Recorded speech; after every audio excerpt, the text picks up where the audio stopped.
बिस्मिल्लाहिर्रहमानिर्रहीम। अस्सलाम वालेकुम। मैं हूं महरीन सबतैद। देख रहे आप मेरा यूट्यूब चैनल और फेसबुक पेज। नाज़रीन, नेवी के retired lieutenant commander Amir Hundal और उनकी फैमिली के साथ बहुत ही खौफनाक वाक़या पेश आया।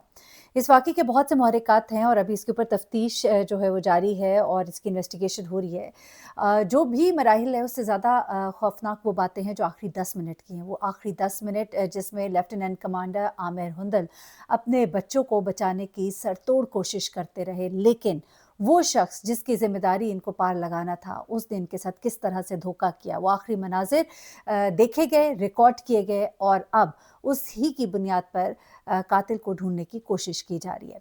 पहले आपको बताती चलूँ कि लेफ्टिनेंट कमांडर आमिर हुंदल, इनके 3 बच्चे हैं, 2 बेटी और 1 बेटा। एक बेटी उनकी शादीशुदा है और उसके भी 2 बच्चे हैं। दूसरी बेटी बाहर पढ़ती है, वो पाकिस्तान आई हुई थी और 1 बेटा है उनका। ये सारी फैमिली जो है ये लाहौर में रहती है।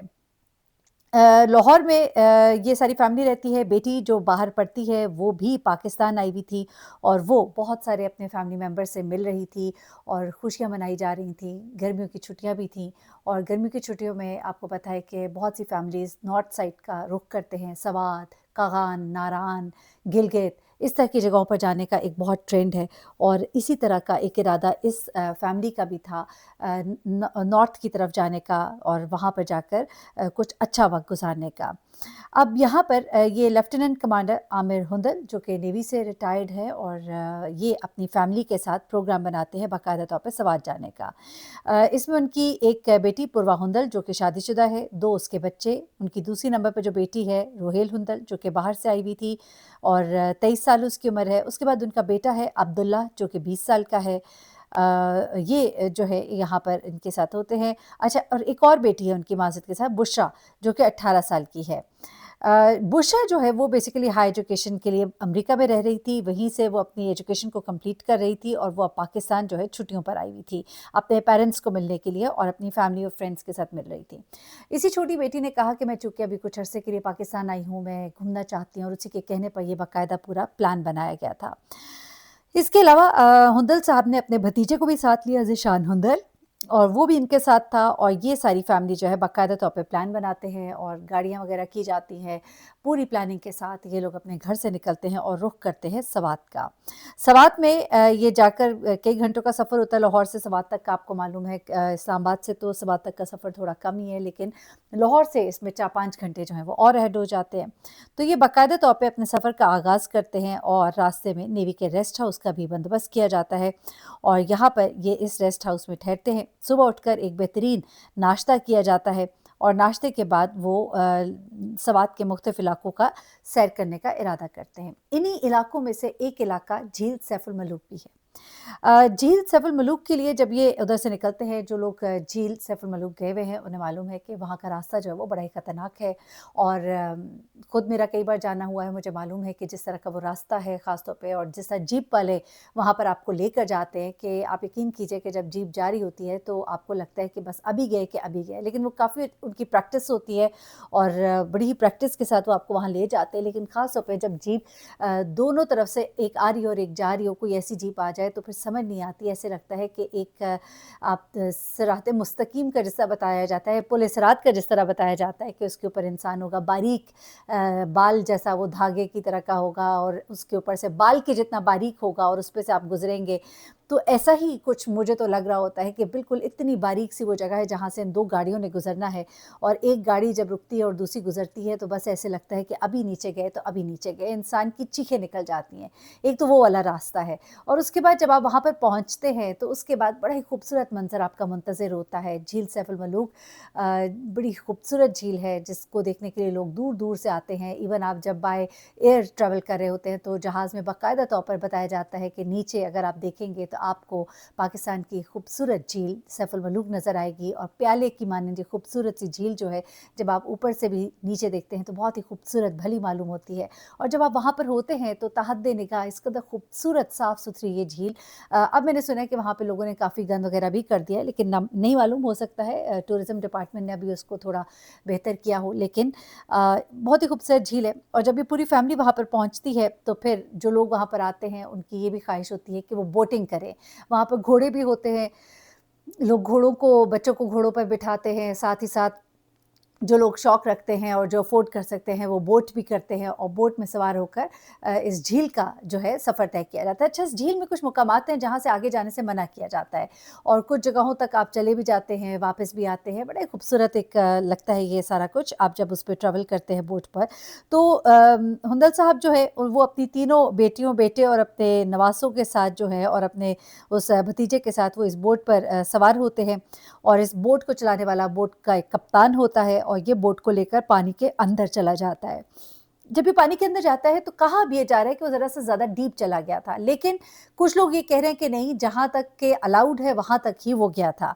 अच्छा, अब जब ये एक जगह पर पहुँचता है तो वहाँ पर पानी, अब मैं आपको बताऊँ, पानी कुछ जगहों पे बहुत डीप होता है और जहाँ पे पानी बहुत डीप होता है, अगर मैं सही से एक्सप्लेन कर सकूँ, जो लोग तैराक भी हैं वो ये जानते होंगे कि वो पानी नीचे अपनी तरफ खींचता है चीज़ों को कई दफ़ा। और मैं बहुत से लोगों को जानती हूँ, अंगूरी एक बड़ा खूबसूरत इलाका है इस्लामाबाद का, जहाँ पर कुछ ऐसे हादसात कई दफ़ा पेश आए, जहाँ पर बहुत ही माहिर तैराक लड़के जो हैं, वो भी किसी-किसी जगह पर जाकर ऐसे अंदर गए कि उसके बाद दोबारा बाहर निकले ही नहीं, क्योंकि वो पानी उन जगहों पर बहुत डीप होता था। मेरे अपने भाई का एक दोस्त था और ये बात है हमारे उन दिनों की, जब हम कॉलेज में पढ़ते थे और इसी तरह से ये लड़के जो हैं, इन्होंने अंगूरी में वो जो पानी था वहाँ पर इन्होंने डुबकी लगाई और उसके बाद वो लड़का जो माहिर तैराक और गोल्ड मेडलिस्ट था, वो पानी में से बाहर ना आया। इसी तरह से ये कश्ती जब वहाँ अंदर डीप जाती है तो वहाँ पर पानी की लहरें, ये बताया जा रहा है, अब वो चूँकि लहरें तो उस तरह नहीं होती, लेकिन जो भी है एक भँवर सा बन गया था और वो भँवर जो है वो इस कदर वो इस तरह से था, पानी इतनी तेज़ी से आ रहा था कि उस कश्ती का वहाँ से निकलना मुश्किल हो रहा था। अब इसको जो बयान किया गया है वो कुछ और है, लेकिन जो एनी शाहिद ने देखा है वो कुछ और है। मैं दोनों आपके सामने रख देती हूँ। जो बयान किया जा रहा है वो ये किया जा रहा है, जो रिपोर्ट में भी लिखवाया गया है, कि पानी जो है उसका बहाव कुछ इस तरह का था और इस कदर तेज़ी से पानी जो है वो भंवर बन रहा था कि कश्ती जो है उसको सँभालना मुश्किल हो रहा था। कश्ती डोल रही थी, कभी इधर कभी उधर, और उसी वक़्त जो कश्ती का कप्तान है उसने फ़ौरन ये इशारा भी किया और वहाँ पे जो उनके जहाँ से मॉनिटर किया जा रहा है उन्होंने नोटिस किया और फ़ौरन ही उन्होंने कश्ती उनके रेस्क्यू के लिए भेजी। अब जैसे ही वो दूसरी कश्ती भी इनके रेस्क्यू के लिए आई, लेकिन जहाँ पे ये कश्ती फँसी हुई थी जिस भंवर में, वहाँ से उस कश्ती का जो है मतलब आप कह लीजिए कि उसमें से बचना बहुत मुश्किल लग रहा था और फिर एक-एक करके किसी को दूसरी कश्ती में ट्रांसफ़र करना वो उससे भी ज़्यादा मुश्किल लग रहा था। तो जो कप्तान साहब थे, जो कि माहिर भी थे, सबसे पहले तो उन्होंने अपनी जान बचाई और छलांग मार के वो दूसरी कश्ती में घुस गए। उसके बाद कैप्टन साहब ने कोशिश की कि पहले अपनी फ़ैमिली को मैं ट्रांसफ़र कर सकूँ दूसरी बोट में, लेकिन कश्ती का तवाज़ुन जो है वो नहीं ठीक हो पा रहा था और कश्ती जो है वो उलट गई और उसके बाद ये सब के सब पानी में डूब गए और उनको कोई किसी को भी नहीं बचाया जा सका। अच्छा, अब तकलीफ़ की बात ये है कि ये सब के सब डूबे और वहाँ पर बचने का भी कोई चांस नहीं था। कप्तान जो है वो फ़ौरन ही दूसरी कश्ती में सवार हो जाता है, लेकिन एक आम बंदे के लिए ये बहुत ही मुश्किल है। अब लोग ये कह रहे हैं कि जी लेफ्टिनेंट कमांडर साहब थे, नेवी के थे उसके बावजूद, लेकिन देखिए वो नेवी के थे ज़रूर, लेकिन अब वो पोते-पोतियों, नवासे-नवासियों वाले थे और उसके अलावा ये कि पूरी फ़ैमिली के साथ क्या वो सिर्फ़ अपने आप को बचाते, और जिस तरह की वो जगह थी वहाँ कप्तान का भी अपने आप को सँभालना मुश्किल हो रहा था। तो ऐसे में कप्तान साहब तो दूसरी कश्ती में सवार हो जाते हैं, लेकिन कैप्टन साहब जो है लेफ्टिनेंट कमांडर साहब, वो कोशिश करते हैं कि अपनी फैमिली को पहले जो है उसमें ट्रांसफ़र करें, लेकिन पानी की लहरें इस तरह से थीं कि कश्ती दोनों एक दूसरे से दूर हो गई, फ़ासला और ज़्यादा हो गया और अंदर मौजूद लोग जो है वो दूसरी कश्ती में जाम नहीं लगा सके। आमिर हुंदल ने अपनी फैमिली को, अपनी बेटियों को, अपने नवासे को, उन सबको अपने बाजुओं के हिसार में लिया। दूर से देखने वाला यानी शाहिद बताता है कि ये सब गलत कहा जा रहा है कि बड़ी देर लगाई, कोशिश की गई, ये सिर्फ़ 1 मिनट के अंदर-अंदर कश्ती जो है वो डूब गई थी। लेकिन जो दूसरी कश्ती के लोग हैं वो ये बताते हैं कि उनको बचाने की कोशिश की गई, उन्होंने कोशिश की, लेकिन कश्ती जो है वो बैलेंस उसका बरकरार ना रहा और सब के सब जो है वो पानी में गिर गए। अच्छा, उसके बाद उनकी एक बेटी जो है बुशरा, जो सबसे छोटी है, वो अभी तक उसका कुछ पता नहीं लग सका, लेकिन बाकी बॉडीज़ जो है रेस्क्यू टीम यहाँ पर पहुँची है और उन्होंने बाकी सबको वहाँ से निकाल लिया है, लेकिन सब के सब ज़ाहिर-सी बात है कोई नहीं बच सका। कप्तान साहब ने कोशिश भी नहीं की और लेफ्टिनेंट कमांडर साहब जो है वो अपनी फैमिली को बचा नहीं सके और सब के सब जो है वो इस पानी में डूब गए। अब एफआईआर जो है वो दर्ज की गई है उस कप्तान के खिलाफ कि अगर कश्ती जो है वो सही नहीं थी तो उसको इस तरह से पानी में लेकर क्यों गया, क्योंकि अभी ये बताया जा रहा है कि ये जो कहा जा रहा है कि वहाँ पे पानी की लहरें या इस तरह का मामला नहीं था, बल्कि कश्ती खुद की हालत सही नहीं थी। कप्तान को ढूंढने के लिए छापे मारे जा रहे हैं, लेकिन ये कश्ती कप्तान की अपनी ज़ाती तो नहीं थी, इंतज़ामिया की थी। तो फिर इंतज़ामिया को पूछा जाना चाहिए कप्तान की गलती क्या थी कि वो कश्ती चला रहा था। मैं समझती हूँ उसकी गलती ये थी कि उसने सिर्फ़ और सिर्फ़ अपनी जान बचाई और उसने अपनी ज़िम्मेदारी का सबूत नहीं दिया कि वो उन सबको बचाता जो उसमें मौजूद थे, उनको हेल्प आउट करता निकलने में। लेकिन उसने अपनी जान बचाने पर फ़ोकस किया।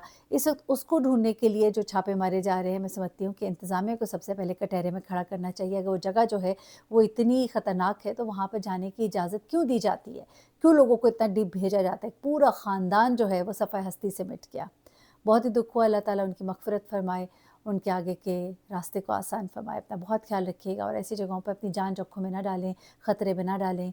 आप घूमने-फिरने जा रहे हैं, बहुत ही ख़तरनाक वो सड़क है, उसके ऊपर तवज्जो दी जानी चाहिए कि वहाँ तक सैफ़ अल मलूक तक जाने का रास्ता ही इतना ख़तरनाक है और उसके बाद ये देखिए इस कदर ख़ौफ़नाक दूसरा सफ़र भी उनका साबित हुआ कि वो जो है इस दुनिया में ही ना रहे।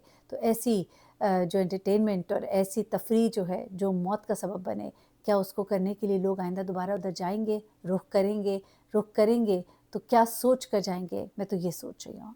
अपना बहुत ख़्याल रखिएगा, दुआ में याद रखिएगा। अल्लाह हाफ़िज़।